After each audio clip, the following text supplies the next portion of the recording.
The little boy was hit by a car and died instantly, but 4 days later, his body appeared back at home. The sheriff thought the mother was too heartbroken and had dug up the body herself, but looking at the footprints on the floor and the boy's fingers, the coroner believed the body might have crawled out of the grave on its own. While they were arguing, a cup on the table tipped over. The terrified sheriff walked out, but the brave coroner stepped closer to the boy. What's happening here, little boy? The next day, the boy's classmate came to the house to say goodbye. He knocked on the window, and in the next second, something terrifying happened. The story takes place in a remote town. A woman was washing vegetables in the kitchen when she heard a strange noise coming from the drain. She bent down to listen. It sounded like someone whispering inside.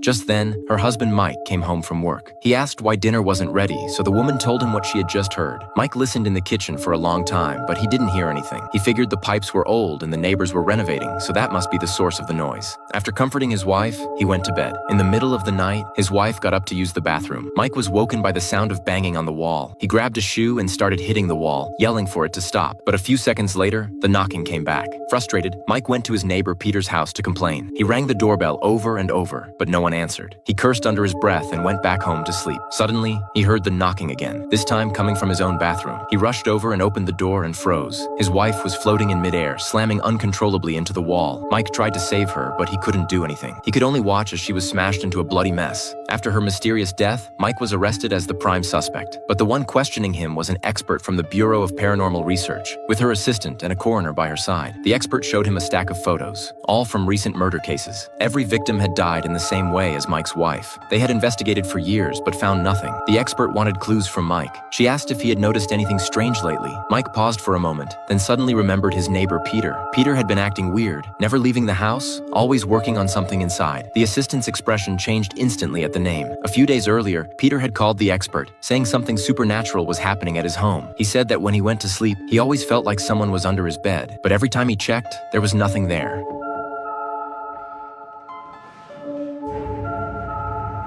Even stranger, whenever he lay back down, the lamp beside him would suddenly turn off. When he reached for the plug, he caught a glimpse of a terrifying creature. He was so scared he dove under the blanket, but in the next second,